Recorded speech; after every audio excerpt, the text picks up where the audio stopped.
At the final of the professional match sprints, where defending champion Claudio Gallinelli in blue meets the pumped-up East German Michael Hubner.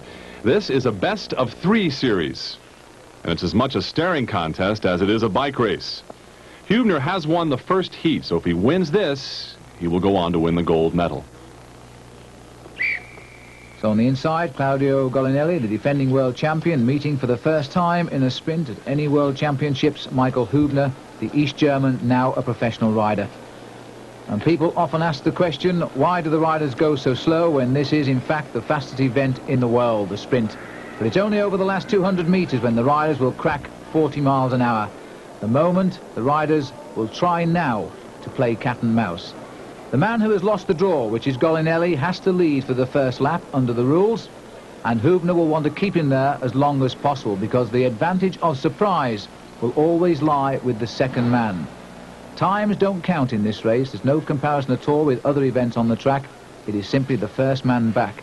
It is the best of 3 matches so that all fairness can result from 3 meetings, and at the moment Michael Hubner is 1 to the good. So in fact he is 1 away from a gold medal. The crowd remain hushed in the stadium. Gallinelli stalks on the lower part of the track, knowing now that any attack will come above his right shoulder. He will continually look around to find out the location of Hubner. And in track sprinting you can actually ride off the track. Both riders now riding on what they call the Côte d'Azur, the blue ribbon. Hubner laying off his man. As they come round for 2 laps to go, you can see the size of these 2 riders because weight training and development plays a much bigger part in a track cyclist makeup than it does for a summer road racing cyclist who is a long distance athlete.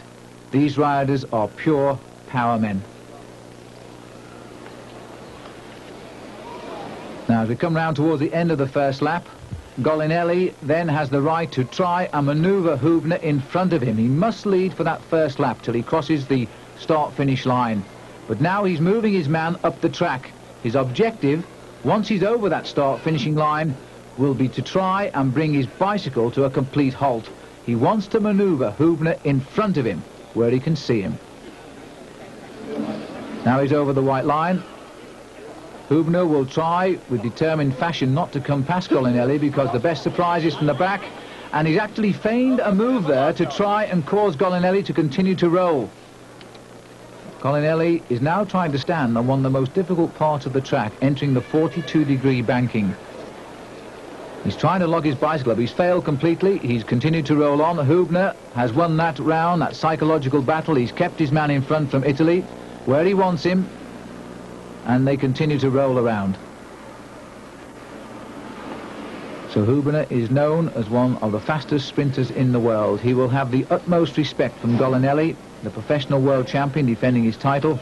But over the years, Michael Hubner, who began in 1983 in Zurich with the bronze amateur world medal, he then graduated to silver in Italy in '85, then finally won the gold medal in Colorado Springs in 1986 as an amateur. This is his first chance to have a crack at a professional. And again, Gallinelli tries to stop his bike dead on the track. Now, if your bike actually moves backwards, and the crowd are appreciating this, if your bike moves backwards, the gun will fire and the race will be completely restarted. You can only hold it still. And just look at Hubner behind him. Locked it perfectly in position. Remember, the object is that Gallinelli wants Hubner in front, and he almost did it there. He almost stood long enough to force Hubner in front. And now Hubner bouncing his back wheel to try and lock it. This takes tremendous pressure on the legs.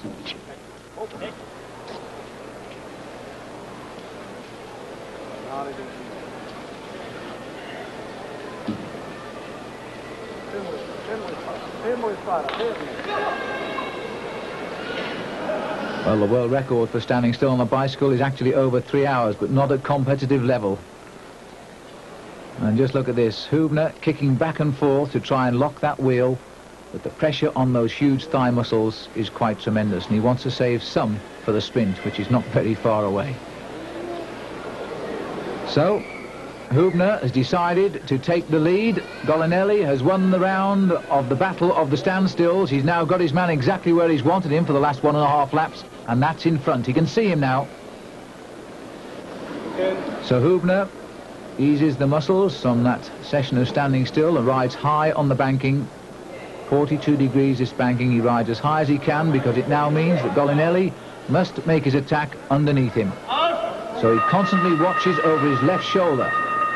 Now he looks down to his right. They're dropping lower down the track as the bell rings for 1 lap to go. 333 metres to go.